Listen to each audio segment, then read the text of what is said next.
Okay friends, మనం ఈరోజు మాట్లాడుకోబోయే టాపిక్ పేరు endoplasmic reticulum and Golgi apparatus. Okay, and applied. First endoplasmic reticulum.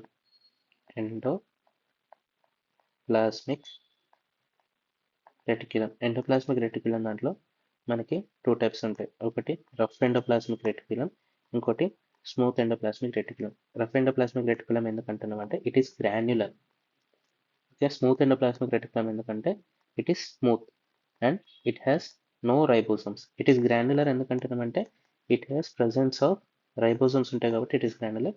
ఇక్కడ నో రైబోసోమ్స్ కాబట్టి it is smooth and it is agranular. Okay, agranular. Next ఇప్పుడు ఒక్కొక్క దాని దగ్గర కద్దాం. First rough endoplasmic reticulum. Rough endoplasmic reticulum అంటే it has ribosomes and it is granular looking.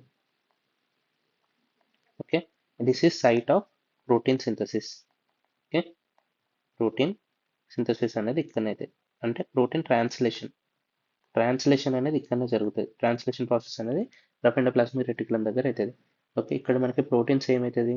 Proteins అనేటివి secretory are the proteins which need to be exported out.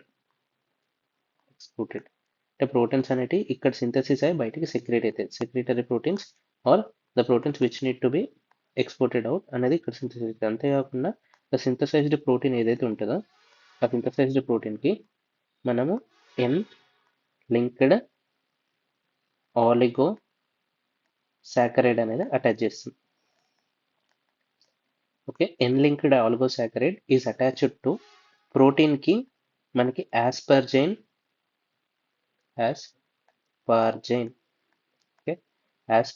Amino acid of the protein కి N linked amino acid అనేది attach అవుతుంది. కాబట్టి N linked glycosylation of protein అనేది ఇక్కడ జరుగుతాయి. N linked glycosylation of protein కాబట్టి it increases the life span of protein. And these proteins for which N-linked oligosaccharide is attached to the asparagine residue are sent for lysozymes. Okay, లైసోజైమ్స్ లో వీటికి ఏమవుతుందంటే వీటికి lysozyme లో హైడ్రోలైజింగ్ enzymes ఏదైతే ఉందో ఆ function వీటికి వస్తుంది. ఓకే, ఇంకోటి అప్లైడ్. రఫ్ ఎండోప్లాస్మిక్ రెటిక్యులం ఎక్కడెక్కడ ఉంటుంది?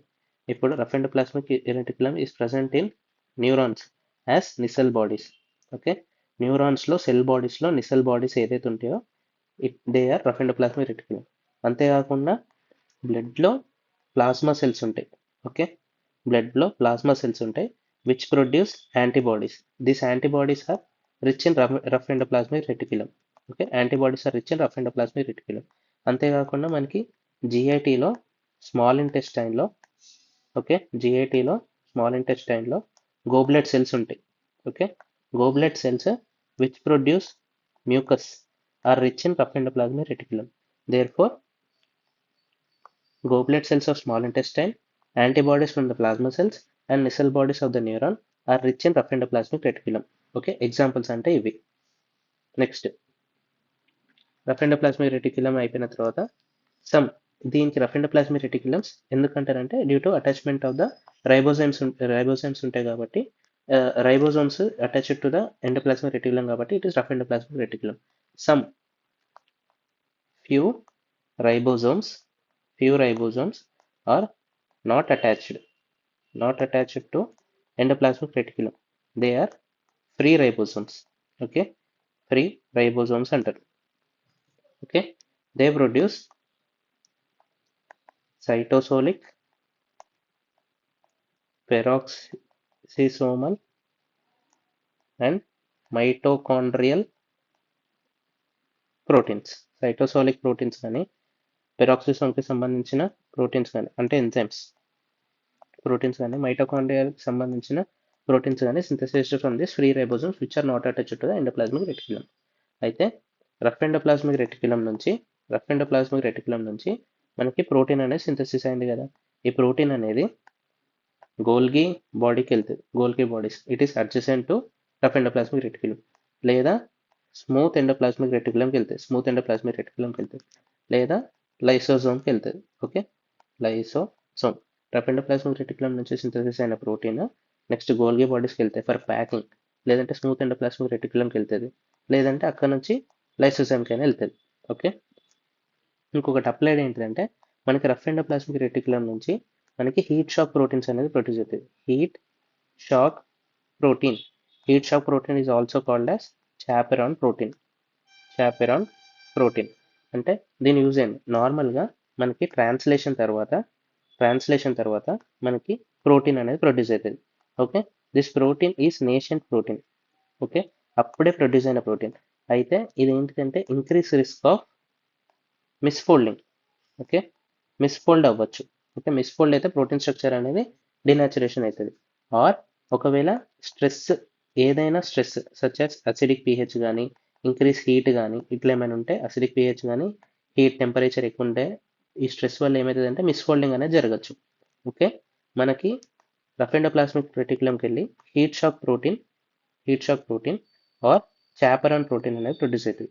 ఈ చాపెరాన్ ప్రోటీన్ ఏం చేస్తుందంటే bind to the nascent protein, అప్పుడే ప్రొడ్యూస్ అయిన ప్రోటీన్కి ఈ చాపెరాన్స్ అనేది బైండ్ అయితే and prevent misfolding. It prevents the misfolding. Of the new protein produced. Thereby ఎప్పుడు prevents the misfolding of the national protein in stressful conditions. Okay, thereby prevent the denaturation of misfolded proteins. Okay, ఒకవేళ అంటే నార్మల్గా ఎలా ఉంటుందంటే protein అనేది మిస్ఫోల్డ్ అనేది జరిగింది అనుకో, మిస్ఫోల్డెడ్ ప్రోటీన్స్ అనేవి ఫామ్ అయ్యి మిస్ఫోల్డెడ్ ప్రోటీన్స్ ఉంటే ఏమవుతుందంటే మనకి దీనికి యుబిక్విటిన్ అనే ఇంకో ప్రోటీన్ యాడ్ అవుతాయి. యుబిక్విటిన్ అనే ఇంకో ప్రోటీన్ అనేది యాడ్ అవుతుంది. యుబిక్విటిన్ ప్రోటీన్ అనేది in the presence of E1, E2 or E3 enzymes ప్రజెన్స్లో ఈ మిస్ఫోల్డెడ్ ప్రోటీన్ ఏదైతే ఉంటుందో దానికి యుబిక్విటిన్ అనేది యాడ్ అయ్యి misfolded protein plus ubiquitin. These are ubiquitin tagged proteins అంటారు. Ubiquitin tagged proteins. దీంట్లో ఒకటి అప్లై నార్మల్గా ఇప్పుడు ఈ మిస్ఫోల్డెడ్ ప్రోటీన్ ఏదైతే ఉంటుందో దీనికి లైసిన్ రెసిడ్యూ ఉంటుంది. ఓకే, లైసిన్ రెసిడ్యూ ఉంటుంది. దీనికి మన యుబిక్విటిన్ అనేది యాడ్ అవుతాయి. ఓకే, మిస్ఫోల్డెడ్ ప్రోటీన్లో లైసిన్ రెసిడ్యూకి యుబిక్విటిన్ అనేది యాడ్ అవుతుంది. Therefore these are called as ubiquitin tagged proteins. Ubiquitin tagged proteins అంటారు. ఓకే, దే ఎంటర్ ద ప్రోటియోజోమ్కి ఎంటర్ అవుతుంది, which is a barrel shaped organ. Barrel shaped protein complex. ఇక్కడ ఏమవుతుంది, degradation జరుగుతుంది. Degradation of misfolded protein కాంప్లెక్స్ని ఇక్కడ degeneration అనేది జరుగుతుంది. ఒకవేళ చాపెరాన్ అనేది వర్క్ కాకపోతే, ఇఫ్ చాపెరాన్ ప్రోటీన్స్ నాట్ వర్క్ ఏమవుతుంది, మనకి increase number of misfolded proteins and decrease number of needed proteins. అంటే ఉన్న ప్రోటీన్స్ అన్నీ మిస్ఫోల్డ్ అయిపోతాయి, అక్కడ నుంచి డీజనరేషన్ అయిపోతుంది, మనకి ప్రోటీన్స్ అనేటివి ఉండవు. దేర్ బై దీనికి ఎగ్జాంపుల్స్ ఏంటిది, ఎగ్జాంపుల్స్ వచ్చేసరికి ఆల్జైమర్స్. ఓకే, ఆల్జైమర్స్లో మనకి increase in A beta amyloid protein, which is a misfolded protein. Okay, next prions disease అంటే క్రుడ్స్ఫెల్డ్ జాకోబ్ డిసీజ్. క్రుడ్స్ఫెల్డ్ జాకోబ్ డిసీజ్ అనేది ప్రియాన్ డిసీజ్ అంటారు. ఇక్కడ పిఆర్పిసి అనే మిస్ఫోల్డెడ్ ప్రోటీన్ ఉంటుంది. పిఆర్పిసి నుంచి ఇది నార్మల్ ప్రోటీన్, అక్కడ నుంచి మనకి ఏమైతుంది పిఆర్పిఎస్సి అనే మిస్ఫోల్డెడ్ ప్రోటీన్ అనేది ఫామ్ అవుతుంది. దేర్ బై మనకి ఏమైతే increase number of misfolded protein వల్ల మనకి ఈ ఆల్జైమర్స్ కానీ ప్రియాన్స్ డిసీజ్ కానీ causes neuro degenerative diseases. Okay, loss of chaperone proteins lead to increased number of misfolded protein degeneration and decreased number of proteins causes Alzheimer's and prion disease, which are neurodegenerative diseases. Okay, ఇది అయిపోయిన తర్వాత మనం this is about rough endoplasmic reticulum. Now we will talk about smooth endoplasmic reticulum. Okay, smooth endoplasmic reticulum. Smooth endoplasmic reticulum దగ్గర మనం 3 topics మాట్లాడుకోవాలి. 1, 2 and 3. ఇక్కడ ఏంటంటే ఇక్కడ సింథసిస్ ఆఫ్ స్టిరాయిడ్ హార్మోన్స్ అనేది ఇన్ స్మూత్ ఎండోప్లాస్మిక్ రెటిక్యులం అవుతుంది. And ఇక్కడ storage of calcium. Okay, storage of calcium. Next detoxification. Okay, detoxification కూడా ఇక్కడనే జరుగుతుంది. Detoxification of poison and drugs. మనం ఒక్కొక్క టాపిక్ని స్పెసిఫిక్గా డిస్కస్ చేద్దాం. Okay, first steroid hormone synthesis. Steroid hormone synthesis. What are the steroid hormones known? ఇప్పుడు adrenal గ్లాండ్లో మనకి అడ్రినల్ కార్టెక్స్ ఉంటుంది. అడ్రినల్ కార్టెక్స్లో మనకి ఆల్డోస్టిరాన్ కానీ ఓకే కార్టిసాల్ కానీ these are steroid hormones. Next అంతేకాకుండా టెస్టిస్ నుంచి టెస్టోస్టిరాన్, ఓవరీ నుంచి ఈస్ట్రోజన్. ఓకే, ఇవన్నీ అంటే these organs, adrenal gland, testis and ovary are having increased number of smooth endoplasmic reticulum from where aldosterone, cortisol, testosterone and estrogen are produced. Okay, steroid hormone synthesis అనేది ఇలా జరుగుతుంది. Next second point ఏం మాట్లాడుకున్నాం? Smooth endoplasmic reticulum is the site of calcium storage. Smooth endoplasmic reticulum is the site of calcium storage. అంటే example skeletal మసిల్లో smooth endoplasmic రెటిక్యులంని మనం sarcoplasmic reticulum అంటాం. Sarcoplasmic reticulum, it is the storehouse of calcium in skeletal muscle. Example అది. Next ఇంకో third point ఏంటిదంటే detoxification. Okay, detoxification మనకి లివర్లో హెపాటోసైట్స్లో మనకి సైటోక్రోమ్ P450 అనే ఎంజైమ్స్ ఉంటాయి కదా. These enzymes are present in smooth endoplasmic reticulum. Okay, this helps in detoxification from drugs and poisons. Okay, smooth endoplasmic reticulum present in hepatocytes of the liver have cytochrome P450 enzyme which helps in detoxification of drugs and poisons. Okay, these are the 3 main functions. అంతేకాకుండా ఇంకోటి fourth most important function ఉంది, which is